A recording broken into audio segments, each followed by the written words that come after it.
आज हामी गएका छौँ काठमाडौँ धरारा। यो मेरो बहिनी हो। बहिनी र म आज घुम्न गएका छौँ। यहाँ 20 तलासम्म धरारा छ। हामी 20औँ तलामा पुगेर यो हेर्दैछौँ। यो धराराको दृश्य छ। यस्तो धरारा छ अनि धराराबाट देखिने दृश्य काठमाडौँको एकदम रमणीय छ।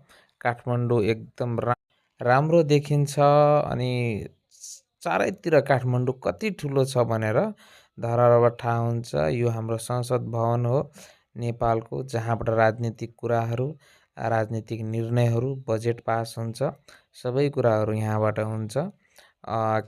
यो धराराबाट सबै कुराहरू देखिन्छ। यदि तपाईँहरू जान चाहनुहुन्छ भने प्रति व्यक्ति 200 रुपियाँ लाग्छ। यो पुरानो धरारा हो। पुरानो धरारा एकदम ढलेर चाहिँ भइसकेको छ। यसको पुरानो स्ट्रक्चर राखिएको छ अनि यस्तो छ हाम्रो काठमाडौँ।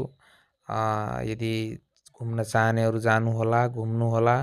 200 रुपियाँ टिकट छ प्रति व्यक्तिको अनि राम्रो छ धरारामा। हाम्रो नेपाल